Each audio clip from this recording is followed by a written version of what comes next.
boqolkii qof 2022 ugu saameynta badneed wax liiga reebo ma garanayo ma lacag way baxsheen madan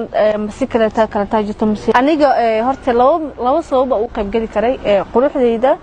iyo wax kale ma ahan iyo saameynta baraha bulshada yani laba saac guud aan ku qabsaday oo dadka dhan ila yaabeen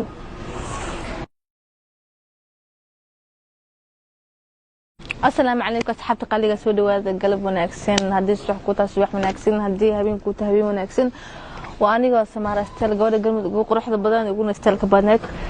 هرت قلبت واحد كلي أنتو مصافر لسن أريا رجعتوا أوجد أنتو صافر لستاي أرنت سواء بقولك قف لو كلاتني كو وسامين تبنات واحد يجري ما جرنيو ملعبي بحشين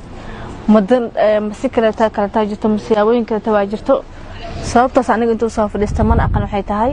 aniga horta laba sabab u qayb gali karay quruxdeyda iyo wax kale ma ahan iyo saameynta baraha bulshada yani laba saac guud aan ku qabsaday oo dadka dhan ila yaabeen marka ma garanayo wallahi sababtaas oo liiga reebay dad badan oo ila soo xadaa jiro sabab jirta ogeed ay dhahan lacag bixi anigana ma waxaan dhahay lacag ma bixinayo sida laba u qayb gali karay quruxdeyda iyo xawaaye iyo saameynta baraha bulshada kuleeyahay dadkii ka soo qayb galay horta laba siyaabood bay u soo qayb galeen labadaas oo ah dadna qabiil ahaan loo geeyay dadna lacag ay baxsheen marka aniga sideen lacag u bixinaya misna qabiil anigu yani ugu galaya saameyn ayaan baraha bulshada kuleeyahay quruxdeedana ugu qayb gali karay